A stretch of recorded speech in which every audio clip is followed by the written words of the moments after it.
მთავრობის ხდომის დასრულების შემდეგ მინისტრები დავალებების შესრულებას შეუდგნენ. კულტურის მინისტრი ბაგრატი ტაძარში მივიდა და სარეაბილიტაციო სამუშაოების მიმდინარეობას გაეცნო. ნიკა რურუას თქმით, სამუშაოები გეგმის მიხედვით მიმდინარეობს და ტაძრის სრული რეაბილიტაცია სექტემბერში დასრულდება. ეკონომიკის მინისტრი კი კოპიტარის აეროპორტის მშენებლობის პროცესს დაესწრო. ვერა ქობალიამ ასაფრენი ბილიკი და მშენებარე ნაგებობა დაათვალიერა. კოპიტარის საერთაშორისო აეროპორტში პირველი რეისი კიევის მიმართულებით 27 სექტემბერს შესრულდება. მინდა აღნიშნო, რომ პირველი ეტაპი კადრების აყვანით დასრულებულია 100 თანამშრომელი.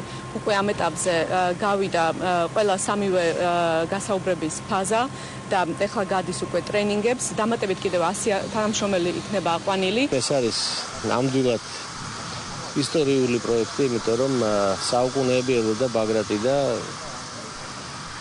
ქუთაისი და მთელი საქართველო ბაგრატის დასრულებას მისი ნანგრევებად დატოვების უფლება ჩვენ არ ქონდა და ბუნებრივია ამას ითხოვდა ჩვენი ეკლესიაც, ჩვენი ხალხიც და სახელმწიფომ ბუნებრივია ადეკვატურად იმოქმედა ამაზე. ნულოვანი სეისმიკიდან ტაძარმა აიწია 8 ბალის სეისმიკამდე. ეს არის ფაქტობრივად ძალიან მტკიცე სხეული. სამუშაოები უკვე სრულდება და თქვენ ხედავთ, რომ უკვე გადახურვამდეა საქმე. დიდებულება, რომელიც ტაძარს ახლავს, ფაქტობრივად ჩვენ გადაგვახედებს შუა საუკუნეების ქართული ხუროთმოძღვრების ძალიან დიდ ისტორიაში.